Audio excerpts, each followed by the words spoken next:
नमस्कार।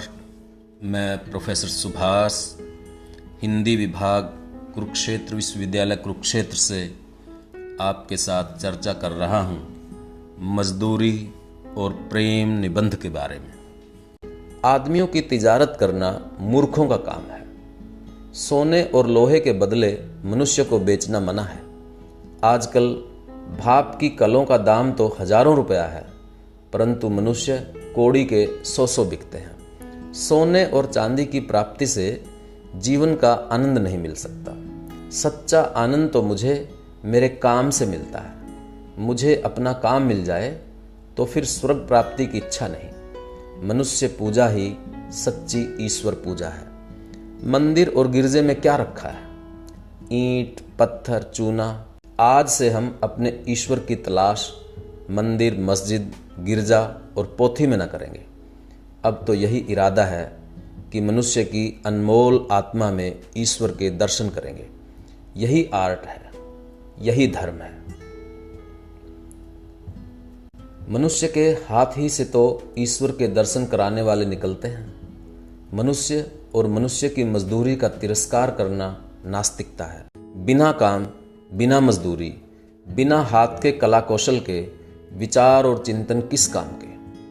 सभी देशों के इतिहासों से सिद्ध है कि निकम्मे पादड़ियों, मौलवियों, पंडितों और साधुओं का दान के अन्न पर पला हुआ ईश्वर चिंतन अंत में पाप, आलस्य और भ्रष्टाचार में परिवर्तित हो जाता है। जिन देशों में हाथ और मुंह पर मजदूरी की धूल नहीं पड़ने पाती, वे धर्म और कला कौशल में कभी उन्नति नहीं कर सकते।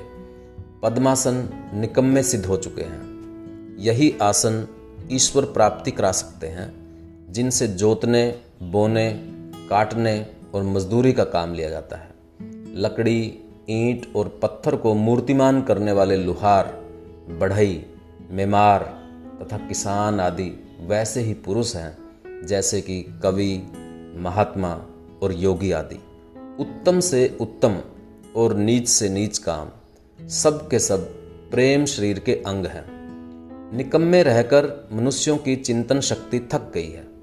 बिस्तरों और आसनों पर सोते और बैठे बैठे मन के घोड़े हार गए हैं। सारा जीवन निचुड़ चुका है। स्वपन पुराने हो चुके हैं। आजकल की कविता में नयापन नहीं, उसमें पुराने जमाने की कविता की पुनरावृत्ति मात्र है।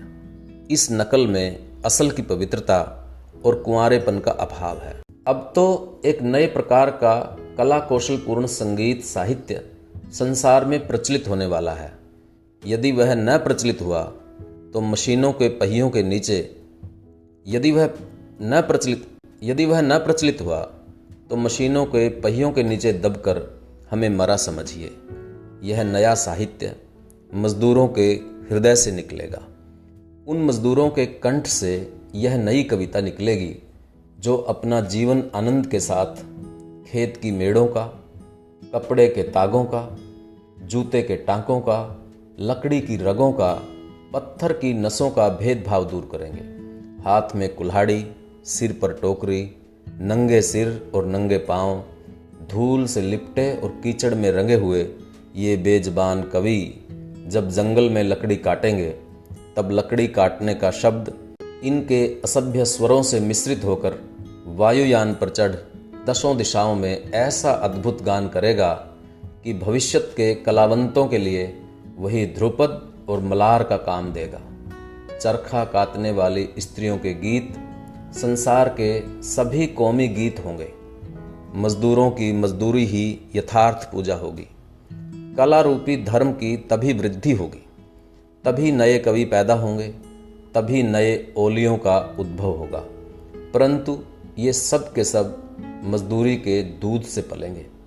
धर्म, योग, शुद्धाचरण, सभ्यता और कविता आदि के फूल इन्हीं मजदूर ऋषियों के उद्यान में प्रफुल्लित होंगे।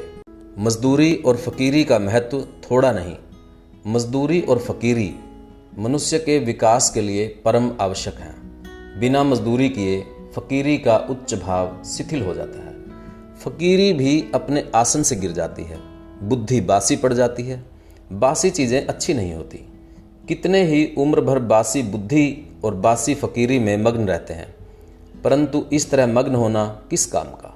हवा चल रही है, जल बह रहा है, बादल बरस रहा है, पक्षी नहा रहे हैं, फूल खिल रहा है, घास नई, पेड़ नए, पत्ते नए, मनुष्य की बुद्धि और फकीरी ही बासी।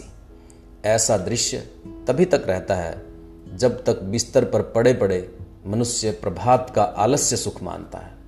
बिस्तर से उठकर जरा बाग की सैर करो, फूलों की सुगंध लो, ठंडी वायु में भ्रमण करो, वृक्षों के कोमल पल्लवों का नृत्य देखो, तो पता लगे कि प्रभात समय जागना बुद्धि और अंतःकरण को तरोताजा करना है और बिस्तर पर पड़े रहना उन्हें बासी कर देना है। निकम्मे बैठे हुए चिंतन करते रहना अथवा बिना काम किए शुद्ध विचार का दावा करना मानो सोते सोते खुरांटे मारना है।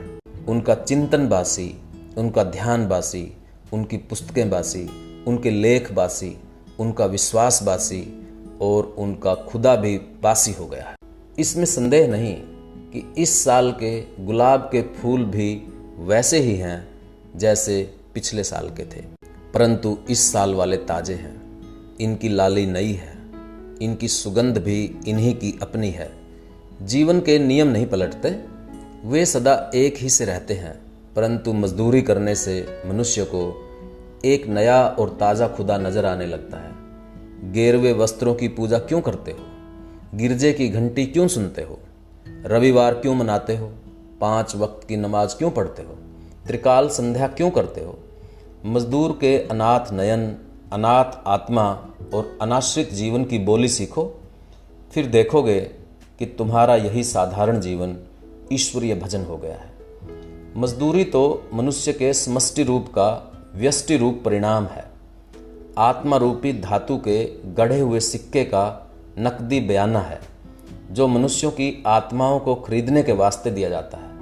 सच्ची मित्रता ही तो सेवा है, उससे मनुष्यों के हृदय पर सच्चा राज्य हो सकता है। जात पात, रूप रंग और नाम धाम तथा बाप दादे का नाम पूछे बिना ही अपने आप को किसी के हवाले कर देना प्रेम धर्म का तत्व है।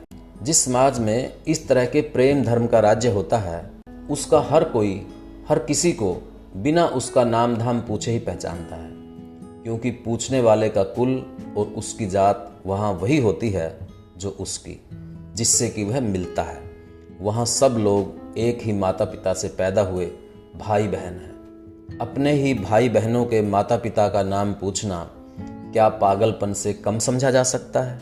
यह सारा संसार एक कुटुंबत है। लंगड़े, लूले, अंधे और बहरे उसी मोरूसी घर की छत के नीचे रहते हैं, जिसकी छत के नीचे बलवान, निरोग और रूपवान कुटुंबी रहते हैं। मूढ़ों और पशुओं का पालन पोषण बुद्धिमान, सबल और निरोग ही तो करेंगे। आनंद और प्रेम की राजधानी का सिंहासन सदा से प्रेम और मजदूरी के ही कंधों पर रहता आया है। कामना सहित होकर भी मजदूरी निष्काम होती है, क्योंकि मजदूरी का बदला ही नहीं। निष्काम कर्म करने के लिए जो उपदेश दिए जाते हैं, उनमें अभावशील वस्तु स्वभावपूर्ण मान ली जाती है। पृथ्वी अपने ही अक्ष पर दिन रात घूमती है। यह पृथ्वी का स्वार्थ कहा जा सकता है, परंतु उसका यह घूमना सूर्य के इर्द गिर्द घूमना तो है, और सूर्य के इर्द गिर्द घूमना सूर्यमंडल के साथ आकाश में एक सीधी लकीर पर चलना है। अंत में इसका गोल चक्कर खाना सदा ही सीधा चलना है। इसमें स्वार्थ का अभाव है। इसी तरह मनुष्य की विविध कामनाएं उसके जीवन को मानो उसके स्वार्थ रूपी धुरे पर चक्कर देती हैं, परंतु उसका जीवन अपना तो है ही नहीं। वह तो किसी आध्यात्मिक सूर्यमंडल के साथ की चाल है, और अंततः यह चाल जीवन का परमार्थ रूप है। स्वार्थ का यहाँ भी अभाव है। जब स्वार्थ कोई वस्तु ही नहीं, तब निष्काम और कामनापूर्ण कर्म करना दोनों ही एक बात हुई। इसलिए मजदूरी और फकीरी का अन्योन्याश्रय संबंध है। मजदूरी करना जीवन यात्रा का आध्यात्मिक नियम है। जॉन ऑफ आर्क की फकीरी और भेड़ें चराना, टोलेस्टॉय का त्याग और जूते गांठना, उमर खय्याम का प्रसन्नतापूर्वक तंबू सीते फिरना, खलीफा उमर का अपने रंग महलों में चटाई आदि बुनना, ब्रह्मज्ञानी कबीर और रैदास का शूद्र होना, गुरु नानक और भगवान श्री कृष्ण का मूक पशुओं को लाठी लेकर हाँकना सच्ची फकीरी का अनमोल भूषण है। एक दिन गुरु नानक यात्रा करते करते भाई लालो नाम के एक बढ़ई के घर ठहरे। उस गांव का भागो नामक रईस बड़ा मालदार था। उस दिन भागो के घर ब्रह्मभोज था। दूर दूर से साधु आए हुए थे। गुरु नानक का आगमन सुनकर भागो ने उन्हें भी निमंत्रण भेजा। गुरु ने भागो का अन्न खाने से इनकार कर दिया। इस बात पर भागो को बड़ा क्रोध आया। उसने गुरु नानक को बलपूर्वक पकड़ मंगाया और उनसे पूछा, आप मेरे यहाँ का अन्न क्यों नहीं ग्रहण करते? गुरुदेव ने उत्तर दिया, भागो, अपने घर का हलवा पूरी ले आओ तो हम इसका कारण बतला दें। वह हलवा पूरी लाया तो गुरु नानक ने लालो के घर से भी उसके मोटे अन्न की रोटी मंगवाई। भागो की हलवा पूरी उन्होंने एक हाथ में और भाई लालो की मोटी रोटी दूसरे हाथ में लेकर दोनों को जो दबाया तो एक से लहू टपका और दूसरी से दूध की धारा निकली। बाबा नानक का यही उपदेश हुआ। जो धारा भाई लालो की मोटी रोटी से निकली थी वही समाज का पालन करने वाली दूध की धारा है। यही धारा शिवजी की जटा से और यही धारा मजदूरों की उंगलियों से निकलती है। मजदूरी करने से हृदय पवित्र होता है। संकल्प दिव्य लोकांतर में विचरते हैं। हाथ की मजदूरी ही से सच्चे ऐश्वर्य की उन्नति होती है। जापान में मैंने कन्याओं और स्त्रियों को ऐसी कलावती देखा है कि वे रेशम के छोटे छोटे टुकड़ों को अपनी दस्तकारी की बदौलत हजारों की कीमत का बना देती है। नाना प्रकार के प्राकृतिक पदार्थों और दृश्यों को अपनी सुई से कपड़े के ऊपर अंकित कर देती है। जापान निवासी कागज, लकड़ी और पत्थर की बड़ी अच्छी मूर्तियां बनाते हैं। करोड़ों रुपए के हाथ के बने हुए जापानी खिलौने विदेशों में बिकते हैं। हाथ की बनी हुई जापानी चीजें मशीन से बनी हुई चीजों को मात करती हैं। संसार के सब बाजारों में उनकी बड़ी मांग रहती है। पश्चिमी देशों के लोग हाथ की बनी हुई जापान की अद्भुत वस्तुओं पर जान देते हैं। एक जापानी तत्वज्ञानी का कथन है कि हमारी 10 करोड़ उंगलियां सारे काम करती हैं। इन उंगलियों ही के बल से संभव है हम जगत को जीत लें। We shall beat the world with the tips of our fingers.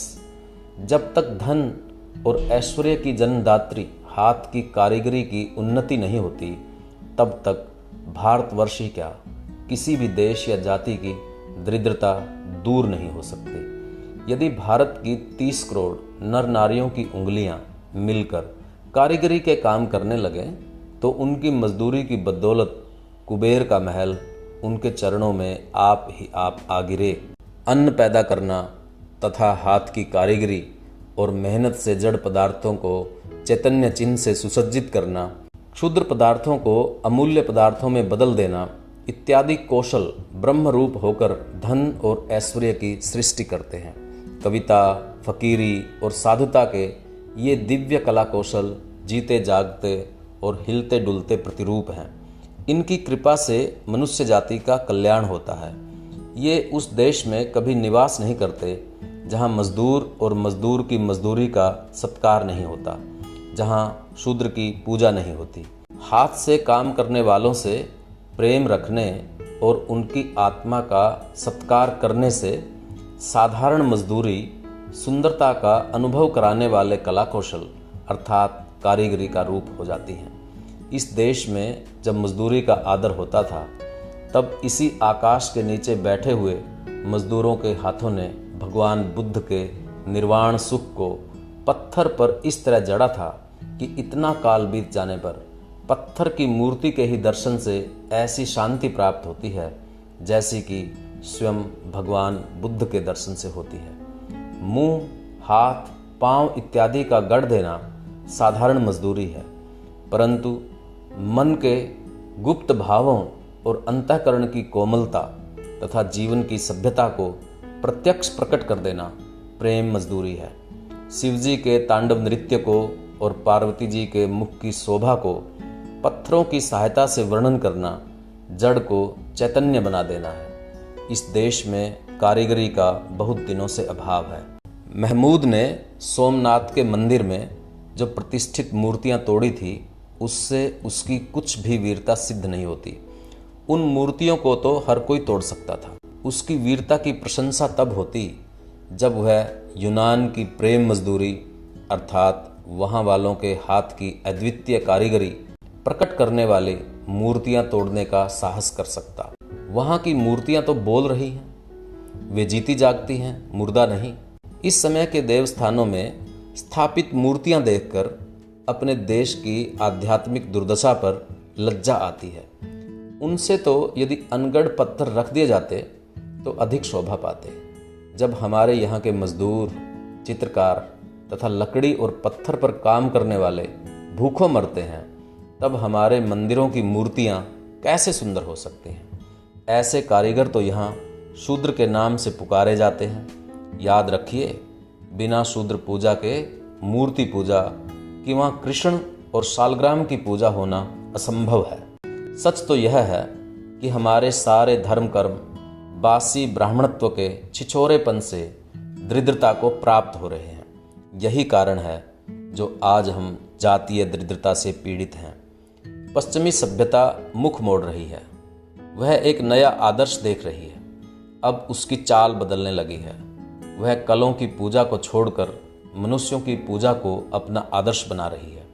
इस आदर्श के दर्शाने वाले देवता रस्किन और टोलेस्टॉय आदि हैं। पाश्चात्य देशों में नया प्रभात होने वाला है। वहाँ के गंभीर विचार वाले लोग इस प्रभात का स्वागत करने के लिए उठ खड़े हुए हैं।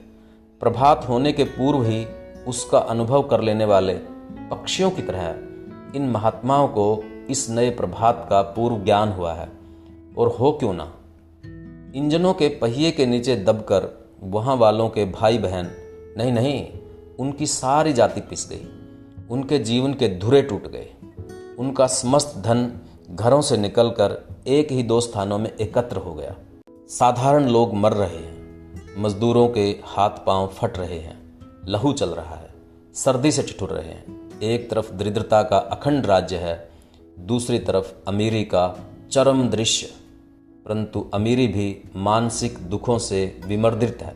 मशीनें बनाई तो गई थी मनुष्य का पेट भरने के लिए, मजदूरों को सुख देने के लिए, परंतु वे काली काली मशीनें ही काली बनकर उन्हीं मनुष्यों का भक्षण कर जाने के लिए मुख खोल रही हैं। प्रभात होने पर ये काली काली बलाएं दूर होंगी। मनुष्य के सौभाग्य का सूर्योदय होगा। शोक का विषय है कि हमारे और अन्य पूर्वी देशों में लोगों को मजदूरी से तो लेस मात्र भी प्रेम नहीं, पर वे तैयारी कर रहे हैं पूर्वोक्त काली मशीनों का आलिंगन करने की। पश्चिम वालों के तो ये गले पड़ी हुई बहती नदी की काली कमली हो रही है। वे छोड़ना चाहते हैं, परंतु काली कमली उन्हें नहीं छोड़ती। देखेंगे पूर्व वाले इस कमली को छाती से लगाकर कितना आनंद अनुभव करते हैं। यदि हम में से हर आदमी अपनी 10 उंगलियों की सहायता से साहसपूर्वक अच्छी तरह काम करे तो हम मशीनों की कृपा से बढ़े हुए परिश्रम वालों को वाणिज्य के जातीय संग्राम में सहज ही पछाड़ सकते हैं। सूर्य तो सदा पूर्व ही से पश्चिम की ओर जाता है, पर आओ पश्चिम में आने वाली सभ्यता के नए प्रभात को हम पूर्व से भेजें। इंजनों की वह मजदूरी किस काम की जो बच्चों, स्त्रियों और कारीगरों को ही भूखा नंगा रखती है और केवल सोने, चांदी, लोहे आदि धातुओं का ही पालन करती है। पश्चिम को विदित हो चुका है कि इनसे मनुष्य का दुख दिन पर दिन बढ़ता है। भारतवर्ष जैसे दरिद्र देश में मनुष्य के हाथों की मजदूरी के बदले कलों से काम लेना काल का डंका बजाना होगा। दरिद्र प्रजा और भी दरिद्र होकर मर जाएगी। चेतन से चेतन की वृद्धि होती है। मनुष्य को तो मनुष्य ही सुख दे सकता है। परस्पर की निष्कपट सेवा ही से मनुष्य जाति का कल्याण हो सकता है।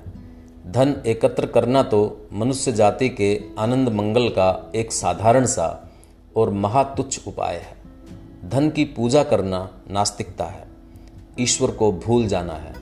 अपने भाई बहनों तथा मानसिक सुख और कल्याण के देने वालों को मारकर अपने सुख के लिए शारीरिक राज्य की इच्छा करना है। जिस डाल पर बैठे हैं उसी डाल को स्वयं ही कुल्हाड़ी से काटना है। अपने प्रियजनों से रहित राज्य किस काम का। प्यारी मनुष्य जाति का सुख ही जगत के मंगल का मूल साधन है। बिना उसके सुख के अन्य सारे उपाय निष्फल हैं। धन की पूजा से ऐश्वर्य, तेज, बल और पराक्रम नहीं प्राप्त होने का। चैतन्य आत्मा की पूजा से ही ये पदार्थ प्राप्त होते हैं। चैतन्य पूजा ही से मनुष्य का कल्याण हो सकता है। समाज का पालन करने वाली दूध की धारा जब मनुष्य के प्रेममय हृदय, निष्कपट मन और मित्रतापूर्ण नेत्रों से निकलकर बहती है, तब वही जगत में सुख के खेतों को हरा भरा और प्रफुल्लित करती है और वही उनमें फल भी लगाती है। आओ, यदि हो सके तो टोकरी उठाकर कुदाली हाथ में ले, मिट्टी खोदें और अपने हाथ से उसके प्याले बनावें। फिर एक एक प्याला घर घर में, कुटिया कुटिया में रख आवें और सब लोग उसी में मजदूरी का प्रेमामृत पान करें। है रीत आशिकों की तन मन निसार करना, रोना, सितम उठाना और उनको प्यार करना।